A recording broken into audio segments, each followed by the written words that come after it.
Bonjour Adrien Gindre. Bonjour Brice. Votre invité ce matin est Louis Alliot, le vice-président du Rassemblement national et maire de Perpignan. Bonjour Louis Alliot. Bonjour. D'abord, le nom d'Emmanuel Macron hué à 2 reprises hier soir lors d'un hommage aux victimes du 7 octobre.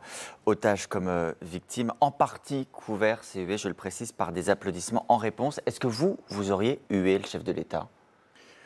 Hué, je ne sais pas, mais il paie le flou artistique sur sa position. On se souvient tous, après le massacre du 7 octobre, une position très offensive contre le Hamas, une demande de coalition, et puis petit à petit, un délitement de sa position jusqu'à arriver la veille ou l'avant-veille de la commémoration pour dire qu'il faut priver Israël de livraison d'armes. Donc il y a une incompréhension totale et un flou, j'allais dire, sur sa position. Vous dites qu'il faut livrer des armes à Israël ?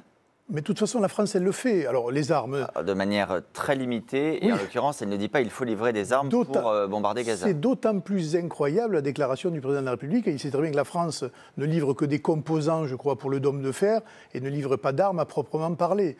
Et donc, c'est plus sa demande aux Américains de ne plus en livrer qui a choqué, que le fait de faire croire que la France livre des armes alors qu'on n'en a plus, même pas pour nous, si vous voulez. Aujourd'hui, le Premier ministre Michel Barnier fait face à sa toute première motion de censure à l'Assemblée nationale. D'abord, est-ce que vous nous confirmez que les députés RN ne voteront pas la censure ?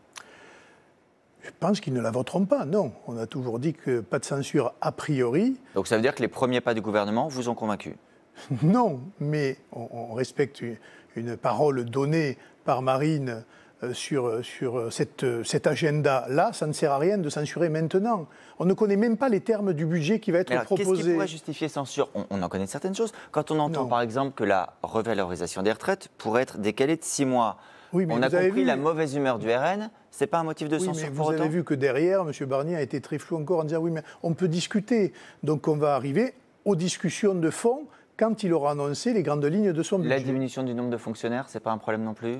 Mais tout ça, c'est sur le papier, on va en discuter. Bien sûr que c'est un problème. La fin des 35 heures comme proposé par Gérald Darmanin ? On a été, nous, pour des accords de branche à 39 heures, donc ça ne nous gêne pas plus que ça dans l'annonce. Voyons ce qu'il y a dans les projets. Et en ce qui concerne les fonctionnaires, attention, il y a des sanctuaires auxquels on ne peut pas toucher.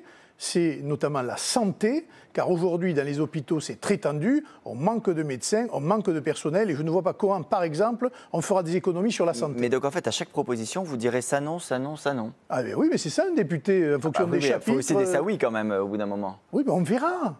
Pour l'instant, on n'en sait rien. Vous me demandez d'expliquer quelque chose et M. Barnier n'a rien dit. Non, attendez, il a fait un discours de politique générale d'une heure et demie. Oui, donc mais il y a beaucoup de choses qui ont été expliquées. Mais sur les principes, on verra sur la taxe sur l'électricité. Non, mais je vous signale que sur les retraites. Ils y sont revenus sur la taxe sur l'électricité, puisque hier ils annonçaient qu'il y aurait finalement une baisse. Donc on ne sait pas trop s'il y aura des hausses ou des baisses. Et je vous dis que dans 48 heures, je crois, donc pour bien comprendre, 23 jours, on en saura un peu plus. Donc pour bien comprendre, motion de censure, non.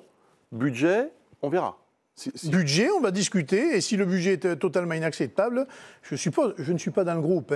Vous êtes vice-président du parti. Je suppose quand même que des discussions auront lieu pour savoir, évidemment, la suite qu'il faudra donner à un budget qui est inapproprié. Ce week-end, Marine Le Pen et Jordan Bardella ont donné un horizon, une campagne permanente jusqu'à la victoire. Mais jusqu'à la victoire, quand vous cherchez quoi ? Des législatives anticipées, une présidentielle anticipée, ou vous parlez de la présidentielle 2027 comme le faisait François Hollande hier ? Monsieur Gindre, on ne va pas continuer comme ça jusqu'au mois de juillet. On voit qu'il n'y a pas de ligne directrice. On voit qu'il n'y a pas de majorité claire. On voit un Premier ministre qui est contesté au sein même de sa propre majorité. M. Attal joue de son instrument, M. Darmanin du sien. On voit bien qu'il y a la mauvaise humeur de l'aile gauche de la majorité. Ça ne va pas tenir longtemps. Et quand j'ai écouté M. Hollande hier, qui lui va voter la motion de censure, on va voir si les socialistes viennent à la remorque de M. Barnier ou si, jusqu'à la fin, ils suivront les ordres de M. Mélenchon. Dans le calendrier, quel rôle joue le procès des assistants parlementaires des eurodéputés du FN à l'époque ? Vous êtes d'ailleurs prévenu comme Marine Le Pen. Vous préférez élection puis procès puis élection ? Dans quel ordre ça va se faire ? On n'a pas le choix.